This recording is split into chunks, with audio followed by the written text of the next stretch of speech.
co-worker of Christ. Rekan sekerjanya Allah, rekan sekerjanya Kristus. Hal pertama, saudara kalau perhatiin dalam Alkitab, kalau kita buka Alkitab kita, ini saya langsung aja ya, kita nggak usah basa-basi ya. Langsung aja kita ya, biar lebih komprehensif firman Tuhan pada sore hari ini. Kalau kita buka di Alkitab, di kitab Kejadian dalam proses penciptaan, siapa sosok Allah yang saudara temui? Benar apa benar? Bukan Allah yang menebus, belum ada dosa, mau nebus dari apa? Bukan Allah yang penyembuh, nggak ada sakit penyakit. Bukan Allah, bukan juru selamat, bukan penyembuh, bukan penebus. Tapi apa?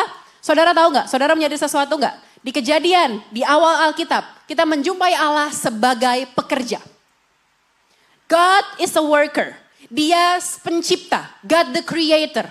Bukankah menciptakan sesuatu adalah sebuah pekerjaan yang dilakukan?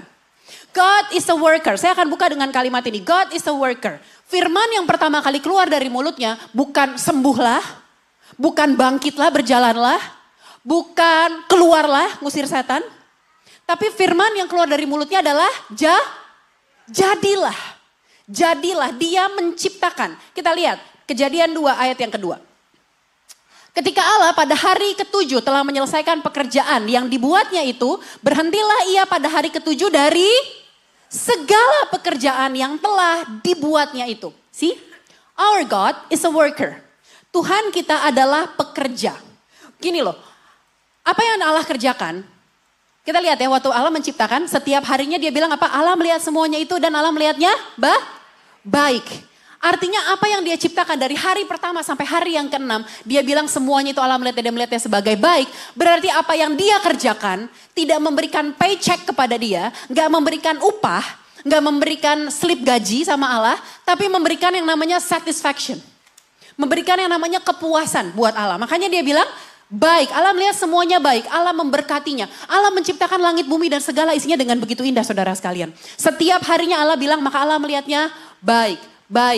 Pada hari yang ketiga dia bilang Allah melihatnya sangat baik. Dia selesai berhenti pada hari yang ketujuh, berhenti dari segala pekerjaannya. Dan dia baru kemudian dia beristirahat. Pekerjaan yang dilakukan Allah gives him satisfaction. Memberikan dia kepuasan. Dan sampai hari ini, our God is still working. Amin. Saudara ingat lagu Waymaker? Waymaker, miracle worker, promise keeper, God light in the darkness. My God, that is who you are. Pada bridge-nya bilang apa? Even when I don't see it, you're working. Even when I don't feel it, you're working. You never stop working. Kita buktikan, Yohanes 5 ayat yang ke-17. Tetapi ia berkata kepada mereka, kata Yesus, apa? Bapakku bekerja sampai sekarang, maka aku pun bekerja juga. Our God is a worker. Gini loh, jangan saudara salah paham. Mungkin ada bapak-bapak nih suami-suami yang mulai senggol istrinya. Tuma, makanya kamu jalan salahin aku kalau aku workaholic. Kan aku segambar serupa dengan Allah. Terus bekerja sampai sekarang. No, bukan gitu. Kita harus bisa punya balance. Antara work and rest. Tuhan aja istirahat kok. Ya kan? Tuhan aja istirahat kok, Mbak, Bu, siapapun pekerja di tempat ini. Mungkin apapun bentuk pekerjaanmu saat ini. Apapun your job saat ini. Please have balance. Tetap punya waktu buat keluarga. Makanya saya pengen kita semua punya pemahaman yang benar dulu. Mengenai apa itu bekerja. Oke? Kita akan membedakan yang namanya job dengan work. Kalau di bahasa Indonesia rada sulit saudara. Karena diterjemahkan sama-sama pekerjaan. Tapi dalam bahasa Inggris job adalah kayak profesi gitu loh. Your job, pekerjaanmu, tugasmu, profesi. Apa yang kamu kerjakan untuk dapetin paycheck. Tapi yang mau kita bahas ini work. Yaitu bekerja. Kita itu selalu bekerja Pak Bu. Kenapa? Karena we are reflecting gambar dan rupanya Tuhan. Our God is a worker. Dia masih bekerja. He's always working. Sampai sekarang. Bukankah kita lagi duduk aja tubuh kita bekerja? Bukankah kita duduk aja otak kita bekerja? Saudara sekarang matamu bekerja kan? Bisa lihat saya. Telingamu bekerja. Otakmu bekerja. Tubuh kita nih semua jantung, paru-paru, they are working. Sampai saya nangkep ya. Kita bukan mau bahas mengenai job, profesi. Kita bicara mengenai work. Bekerja, work. Nah yang menarik adalah dalam budaya Greco-Romans. Ini pada zamannya Yesus, pekerjaan yang terhormat itu yang duduk di kantor. Kalau orang bilangnya white collar jobs. Pekerjaan yang duduk di kantor, yang kerahnya bersih, yang punya bawahan, yang punya otoritas perintah. Sementara yang pekerjaan yang blue collar, pekerjaan yang di lapangan, itu pekerjaan yang dianggap tidak terhormat atau tidak bermartabat. Tapi Yesus, kalau saudara lihat, usia Yesus berapa? 33. Dia memulai pelayanannya di usia 30. Artinya 90% hidupnya Yesus dia habiskan dengan bekerja ikutin papanya. Sebagai tukang kayu. Blue collar job. Apa maksudnya di sini? Bukan karena Yesusnya nggak terhormat, makanya dia melakukan pekerjaan yang pada budaya itu dianggap tidak terhormat. Tapi Yesus mengembalikan kehormatan. Makanya Yesus itu kan suka membolak-balik apa yang jadi standar dunia. Right? Buat dunia pekerjaan tukang kayu, pekerjaan remeh, recehan. Lihat murid-muridnya. Apakah murid-muridnya orang-orang berpendidikan? Apakah murid-muridnya orang-orang anak-anak bangsawan? Nelayan bos. Most of them, mayoritas dari mereka nelayan. Ada pemungut cukai yang dibenci sama orang Yahudi. Most of them nelayan. Yesus mengembalikan kehormatan pada pekerjaan yang pekerjaan-pekerjaan seperti ini. So, apapun yang kamu lakukan saat ini, percayalah bahwa ketika kamu melakukan Yesus di dalammu, your job is honorable. Amin. Kita belajar lebih lanjut yuk. Ada 4 macam kerja, 4 types of work. Yang pertama, work against God. Kerja melawan Tuhan. Kerja yang kita lakukan, saya nggak bahas soal mengenai pekerjaan, mengenai profesi, tapi apa yang kita perbuat melakukan segala sesuatunya yang bertentangan sama kebenaran firman Tuhan. Nyolong, ngerampok, penipu. Contohnya Lucifer lah. Dia bekerja menentang Tuhan. Dia melakukan segala sesuatu yang menentang Tuhan. Yang kedua, work without God. Bekerja tanpa Tuhan. Kerjanya pakai apa? Pakai kekuatannya sendiri. Ngandelin skillnya sendiri. Ngandelin koneksinya sendiri. Gak melibatkan Tuhan. Gak melibatkan Tuhan jadinya apa? Semak duri. Bekerja keras, pagi ketemu pagi tapi gak ada hasilnya. Pulang bawa capek doang, bawa gaji, terus sakit. Gajinya habis buat ngobatin sakitnya. Work without God, gak ada hasilnya. Kayak orang lari di treadmill, tahu gak? Capek, heart rate-nya tinggi, keringetan, tapi gak kemana-mana. Di situ-situ aja. Yang ketiga, work for God. Bekerja untuk Tuhan. Melakukan segala sesuatunya untuk Tuhan, untuk menyenangkan hatinya Tuhan. Bagus gak? Bagus, bagus. Bekerja untuk Tuhan. Saya melayani, saya melakukan ini untuk Tuhan. Bagus, bagus. Tapi saya gak pengen kita berhenti sampai di sini. Gak berhenti sampai di work for God. Banyak orang melayani atas nama, aku kan bekerja untuk Tuhan. Tapi itu yang Tuhan mau gak? Melayani, keluarga terlantar. Bekerja buat Tuhan, saya melakukan ini buat Tuhan. Tapi anak-anak terlantar, istri gak diurus. Your job, pekerjaanmu yang memberikan penghidupan buat kamu dan keluarga disembarangin. Saya gak mau kita berhenti di work for God. Tapi kita harus sampai di level yang keempat. Work with God. Bekerja bersama dengan Allah. Melakukan segala sesuatunya dengan Tuhan. Allah, kita kembali ke proses penciptaan. Allah menciptakan the Garden of Eden. Taman Eden. Allah ciptain, siapa yang ngelola? Adam. Allah menciptakan yang ngelola Adam. Allah ciptain hewan yang suruh kasih nama Adam. Ini work with God. Tuhan kasih, Tuhan sediain manusia, kita yang kerjain. Makanya dalam Mazmur 115 ayat 16 bilang begini. Langit itu kepunyaan Tuhan dan bumi itu telah diberikannya kepada anak-anak manusia. Tuhan gak bikin meja, Tuhan gak bikin kursi, Tuhan gak bikin lemari. Tapi Tuhan kasih pohon. Manusia yang ciptain, bikin pohon. Bikin pohon kan tuh jadinya. Bikin meja. Bahkan kalau saudara lihat, dalam bikin waktu pembangunan kemah suci, Tuhan kasih instruksinya via Musa. Pilih orang-orangnya, bangun kemah suci, ini ukurannya, pakai bahannya ini, pakai emas ini, pakai kayu ini, ukurannya sekian, pakai gini, kainnya warna ini. Tuhan kasih instruksinya. Yang ngerjain siapa? Manusia. Sampai ini nangkap gak maksud saya? Kita ini membawa gambar dan rupanya Allah. Dia meng-create bahan bakunya, kita meng-create dari bahan baku yang dikasih sama Tuhan We're working on something. Dari apa yang Tuhan kasih, dari apa yang Tuhan sediakan. Tuhan kasih kita talenta. Tuhan kasih kita otak. Tuhan kasih kita tangan. Bekerjalah dengan apa yang Tuhan kasih sama kita. Do something dengan apa yang Dia kasih pada setiap kita. Minggu lalu saya katakan, dari setiap kita, siapapun kita di tempat ini, setiap nama di tempat ini, masing-masing dari kita semua pasti dikasih sesuatu sama Tuhan. Untuk melakukan sesuatu untuk memuliakan nama Tuhan.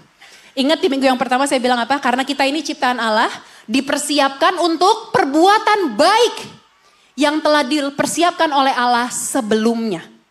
Jadi setiap kita di sini bawa DNA-nya Tuhan sebagai creator, sebagai worker. Dan kita dikasih modalnya sama Tuhan. Kita dikasih otak buat mikir, buat bikin apa ya, to create apa ya. Allah kita Allah yang kreatif. Amin. Amin. Kalau kita diciptakan segambar serupa dengan Allah, maka kita can create something. Tapi create somethingnya tadi, work with God. Banyak orang dikasih otak, dikasih kepintaran, dikasih tubuh yang cantik, yang ganteng, dikasih talenta yang hebat, tapi dia pakai to work against God. Saudara, kalau ini sih teori konspirasi sih, saya juga nggak tahu bener apa enggak. Tapi katanya ada apa tuh kelompok-kelompok yang berusaha menciptakan seolah-olah nanti kayak pengangkatan gitu. Ada kayak pakai hologram lah, apalah segala macam, semua orang bisa denger, semua orang bisa lihat. Jadi dia meniru yang Alkitab katakan mengenai proses rapture. It's work against God. Dari apa yang Tuhan kasih, otak, kepintaran. Tapi dipakai to work against God. Makanya 1 Korintus 3 ayat 9. Karena kami adalah kawan sekerja Allah. Allah bekerja, God is working. Dan kita disebut sebagai kawan sekerja, coworker, partner. Jadi ketika apa yang kita lakukan dalam hidup ini, berapa puluh tahun Tuhan kasih kita hidup, yang kita lakukan, kita sebagai kawan sekerjanya Allah. Apa yang menjadi panggilan Allah dalam hidupmu, apa yang menjadi tujuannya Allah dalam hidupmu, kita nih partnering sama Tuhan loh. Untuk apa? Untuk menggenapi tujuannya Dia. Untuk menggenapi apa maunya Tuhan di muka bumi ini, apa maunya Tuhan melalui hidup kita. Kita adalah kawan sekerjanya Allah. Kamu adalah ladang Allah, bangunan Allah. Jangan berpikir gini, pekerjaan gue nyebelin. Bos gue bawel, gue gak suka, gak passion. Anak-anak muda suka gitu kan, komplain sama mamanya kan. Kamu ayo dong, kamu jadi dokter. Aku gak passion jadi dokter. Gak passion, aku gak suka, pekerjaanku menyebalkan. Oke, mungkin pekerjaanmu menyebalkan. Tapi your work, tadi saya katakan, job, profesi, pekerjaan adalah sesuatu yang ngasih kamu gaji. Yang ngasih uang untuk penghidupan, yang kasih nafkah. Mungkin gak menyenangkan. Berapa banyak di sini yang masih tahan-tahanin di kantor hanya karena gajinya aja oke. Kalau keluar susah nyari kerja lagi lumayan lah di sini. Ya di atas UMR dikit gak apa-apa lah, susah di luar mau kerja di mana lagi. Ditahan-tahanin padahal gak suka sama pekerjaannya. Job adalah sesuatu yang memberikan uang, memberikan nafkah. Tapi your work gak mungkin menyebalkan. Karena tadi saya katakan work adalah sesuatu yang memberikan purpose buat kita. Memberikan tujuan buat kita. Work adalah alasan kenapa kita exist, kenapa kita ada di dunia ini. Dan itu gak menyebalkan. Karena itu ditulis sama Tuhan. Sampai sini nangkep maksud saya. Amin saudara. Halo Bekasi, shalom. Oke, you are created to create. Kita diciptakan untuk menciptakan. You are created to make things happen. Apa yang Tuhan taruh dalam hatimu? Do it. Do it. Apa mimpimu? Pengen ini, pengen itu waktu kecil. Apa yang ada dalam bayanganmu, dalam gambaranmu? Kejar. Do it. Lakukan. Sebagai rekan sekerjanya Allah, gini loh. Oh rekan sekerjanya Allah, Allah kan spiritual, roh. Berarti yang dikatakan rekan sekerjanya Allah cuma ya teman-teman yang melayani di mimbar aja. Yang melakukan pekerjaan-pekerjaan yang spiritual lah. Tapi gini loh, Tuhan kan gak hanya nyiptain keabadian.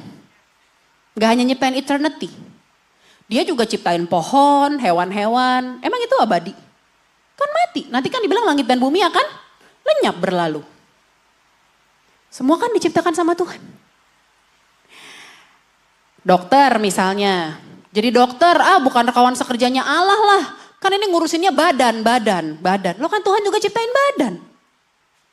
Sampai nangkap gak maksud saya? Jadi kita gak bisa mengatakan bahwa sebagai kawan sekerjanya Allah berarti teman-teman yang melayani aja, yang ngurusin hal-hal yang ngeroh aja, yang spiritual aja. No. Kita semua di tempat ini, apapun talentamu, apapun pekerjaanmu, apapun latar belakangmu, kita semua adalah rekan sekerjanya Allah. Co-working with God. Partnering sama Tuhan. Untuk menggenapi rencananya, menggenapi kerajaannya di muka bumi ini. Biar orang-orang bisa lihat siapa Yesus yang hidup di dalammu. Melalui hidupmu. Amin. Nah makanya sekarang gini. Saya pengen ajak saudara berpikir. Pakai logika aja. Kalau partner kerja kita adalah Allah. Terus gimana cara kita bekerja? Bagaimana seharusnya sikap kita dalam bekerja? Kalau kamu digandeng sama CEO-mu untuk ngerjain satu project.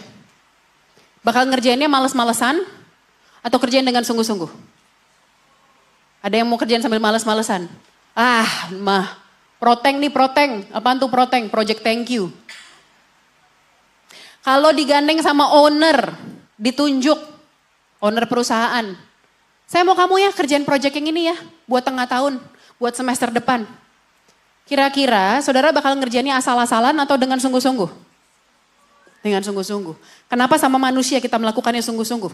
Tapi dalam hidup ini, kita partnering sama Tuhan, tapi kita asal-asalan dalam hidup. Kenapa kita setengah-setengah dalam melakukan segala sesuatunya? Kenapa kita setengah-setengah sama keluarga kita? Jangan salah nangkep saudara. Sekalipun ibu rumah tangga, you are kawan sekerjanya Allah. Untuk apa? Untuk ngurus generasi. Untuk ngurus keluarga. Bukankah bulan lalu kita belajar keluarga adalah unit yang diciptakan oleh Tuhan? Adalah refleksinya Tuhan di muka bumi ini. Sekalipun kau ibu rumah tangga, jangan kecil hati bu. Kamu kawan sekerjanya Allah. You are partnering with God. Untuk menggenapi kemuliaannya bagi keluargamu. Amin. Amin bu. Amin bu. Jadi gini loh, kalau partner kerja kita tuh Allah loh, sadar ini dulu nih. Partner kerja kita tuh Allah loh, kawan sekerja kita nih Allah loh. Jadi value apa yang harus kita punya? Kolose 3:23. Apapun juga yang kamu perbuatlah dengan segenap hatimu seperti untuk Tuhan dan bukan untuk manusia. I call this excellence. Saya menyebut ini excellence. Apa itu excellence? Apa itu excellence? What does excellence talks about? Apa excellence itu ngomongin apa sih? Ada 3 hal yang saya catat saudara sekalian. Saudara siap diberkati lebih lagi, amin? Amin. Yang pertama, excellence bukan perfectionism. Banyak orang berpikir, excellent itu berarti perfeksionis. No, excellence bukan berarti perfeksionis. Apa bedanya? Boleh tampilin tabelnya. Apa bedanya? Excellence tuh gini loh. Taruh standar yang tinggi, tapi yang bisa dicapai. Yang standarnya, targetnya tuh bukan yang gak masuk akal gitu loh. Yang bisa dicapai dengan effort, dengan usaha, dan dengan ketekunan. Bisa dilakukan. Asal usaha, asal tekun. Kalau perfeksionis, naruh standar yang impossible gitu loh. Yang gak mungkin, yang gak masuk di akal gitu. Misalnya saudara karyawan baru, karyawan magang di kantormu. Terus dibilang, oke, mulai hari ini saya kasih kamu waktu 3 hari bangun menara Eiffel tapi lebih tinggi. Itu kan gak masuk di akal kan? Gak mungkin kan? Kayak kisah Sangkuriang. Kayak kisah Sangkuriang itu gimana sih kisahnya? Bikin perahu kan? Bener kan? Sangkuriang itu tangkuban perahu kan? Bikin perahu berapa hari tuh? Sehari semalam. Pakai bantuan jin gitu kan. Itu kan gak masuk akal gitu. Gak masuk akal. Perfeksionis itu menaruh standar yang gak masuk akal. Yang kedua, excellence itu ada ruang untuk kesalahan. Ada ruang untuk memperbaiki, untuk belajar dari kesalahan dan bikin kita jadi mau belajar. Sementara perfectionism, zero mistakes. Gak boleh ada kesalahan. Harus dihindari. Excellence menghargai proses, bukan hanya hasilnya. Kalau hasilnya masih kurang-kurang tapi melihat prosesnya dilakukan dengan sungguh-sungguh, dengan segenap effort, dengan segenap ketekunan. Ya udah, ini yang terbaik yang bisa kita lakukan. That's excellence. Tapi perfectionist hanya melihat hasilnya. Gak peduli prosesnya mau jungkir balik kayak, mau berdarah-darah, mau sampai tipes kayak, yang penting hasilnya. Excellence, fleksibel. Goalnya bisa di-adjust lah, kita bisa adjust lah. Sementara perfectionism, kaku. Pokoknya hanya ada satu cara harus ngelakuin segala satunya. Pokoknya cara yang ini harus yang ini. Excellence is just doing the best you can with what God placed in your hands. Apa yang Tuhan kasih sama engkau hari ini. Yang ada di tanganmu hari ini. Melakukan yang terbaik dari situ. Jadi bicara soal excellence itu bukan ngomongin soal karunia. Bukan ngomongin soal gift. You are gifted already. Kamu sudah dikasih talentanya duluan sejak semula. Mungkin gini loh, kadang kita tuh berpikir kalau ngomongin talenta tuh selalu otak kita tuh ke musik. Ke seni, baru talenta. Sementara yang olahraga kita nggak anggap itu sebagai talenta. Padahal orang-orang yang master dalam olahraga itu juga talenta loh. Betul kita bisa latihan, tapi ada orang yang memang bertalenta. Main bulu tangkis, main sepak bola, main padel. Sekarang semua orang jadi atlet padel.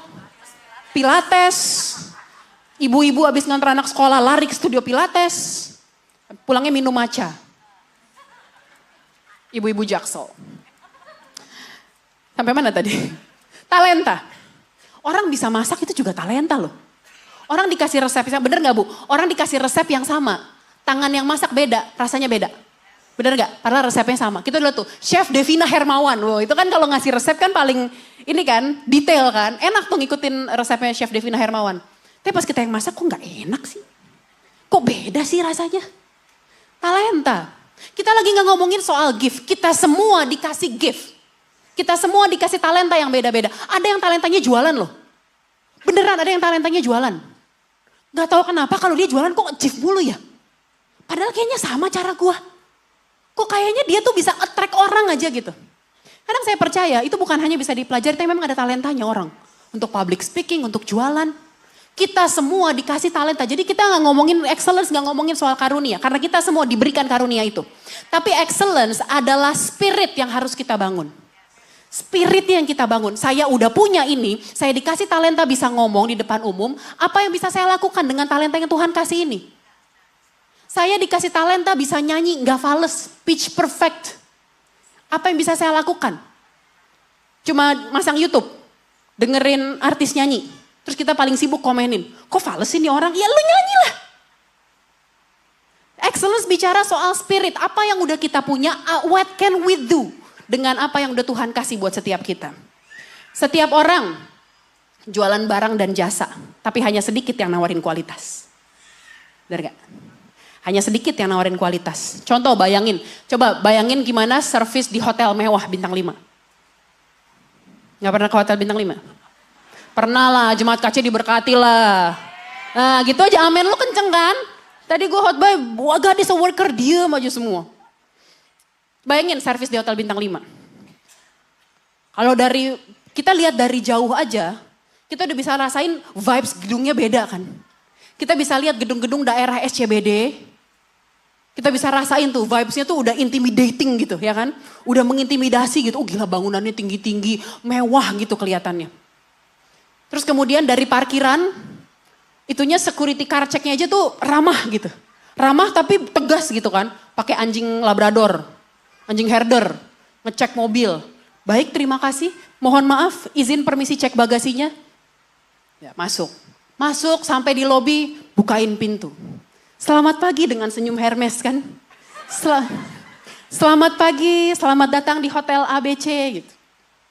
Ada yang bisa dibantu Pak? Oh saya mau check in. Dianterin ke resepsionisnya nyapa. Selamat pagi Bapak, perkenalkan dengan saya gini-gini. Ada SOP-nya gitu loh. Pelayanannya tuh extra beyond gitu loh. Kita ngerasa kayak sangat dihargai, sangat dihormati. Padahal mungkin kita nginep di situ pakai voucher kantor. Tapi kita langsung ngerasa dihargai. Makan di restoran mewah. Kita kan bayar untuk sebuah harga. Pasti kita nggak mau dong kalau misalkan udah kita makan terus gelas yang ditaruh depan meja kita ada bekas lipstiknya. Pasti kan kayak gimana sih nih? Kok bayar mahal-mahal kok begini sih? Makanya semua orang jualan barang dan jasa tapi nggak semua orang nawarin kualitas. Bagaimana handle isu dan krisis dengan elegan? Kelihatan. Bagaimana perusahaan-perusahaan yang bonafit yang bertahan ratusan tahun. Bertahan puluhan tahun. Diterpa berbagai krisis ekonomi, perang dan lain-lain masih terus berdiri. There must be something yang dia kerjakan dengan excellence di situ. Amin. Contoh, ini daripada khotbah saya dipotong terus dibilang gak ada dasar kebenaran firman Tuhannya. Ini saya bingung kadang-kadang saudara. Potongan khotbah 1,5 menit. Ada orang bilang, pendeta baru ini pendeta baru. Pendeta ini saya dengar-dengar tidak pernah menyebut kata Yesus ya. 1,5 menit orang lagi ngasih ilustrasi dibilang gak pernah nyebut Yesus. Saudara jawab dong yang kayak gitu. Jawabin, dengar lengkapnya, datang ke Bekasi jam 3 gitu. Di Alkitab, saudara bisa lihat, Salomo. Raja Salomo ketika Ratu Sheba datang dalam satu raja-raja. Ratu Sheba sampai bilang gini, setengah pun gak ada dari yang ku denger. Yang ku denger gak ada setengahnya. Ternyata kerajaannya Salomo jauh lebih itu. Ratu Sheba lihat dari mana? Alkitab bilang Ratu Sheba menilai itu dari cara pegawainya. Dari cara mereka berpakaian, dari cara mereka menyambut, dari cara mereka melayani tamunya raja. Ratu Sheba bilang gila, emang ini kerajaan hebat banget nih. Excellence. Daniel, excellent spirit. 3 raja berganti bos. 3 raja. Kalau saya nggak salah, correct me if I'm wrong, maaf kalau saya salah. Dari Babelonia ke Persia, kemudian ke Media. 3 kerajaan ganti. Atau Media dulu baru Persia saya nggak tahu, saya lupa. I'm sorry. Correct me if I'm wrong.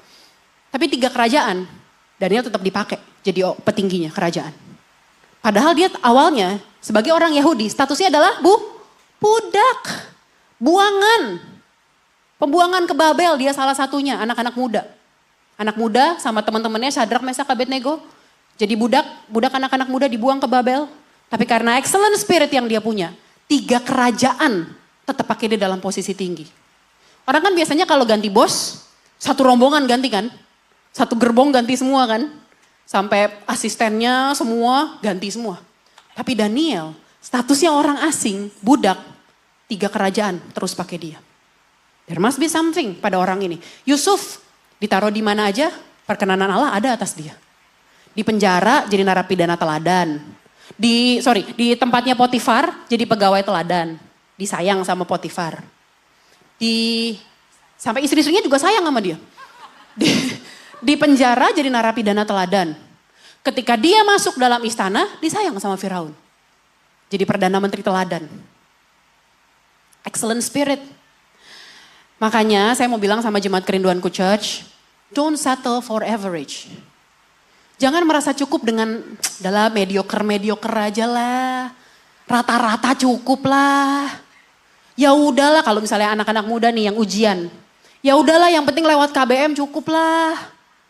Lewat batas remedialnya tuh. So oke lah udahlah gak apa-apa lah. No, don't settle for average. You have a big spirit in you. Kamu punya roh yang besar, roh yang excellent ada padamu. Kenapa? Karena kamu kawan sekerjanya Allah. Gak mungkin Allah dengan segala maha mulianya dia cari rekan sekerja yang ebleng gitu. Gak mungkin. Saya terlalu percaya gak mungkin. Allah yang dengan maha mulia, maha besar, kudus, indah, ajaib, melakukan pekerjaan yang begitu indah di muka bumi ini sampai hari ini, gak mungkin dia cari kawan sekerja yang malas-malasan gitu. Yang udah cukup lah Tuhan, segini cukup lah, udah pohon 3 aja, 3 kebanyakan pusingnya. Gak mungkin. Sebagai kawan sekerjanya Allah, kamu punya roh excellent in you. Roh yang besar di dalammu. Emang diam aja, gak usah amin, gak usah. Katanya ini lagi ngajarin soal excellence loh. Saudara gak terima ya dibilang excellent ya? Amin dong.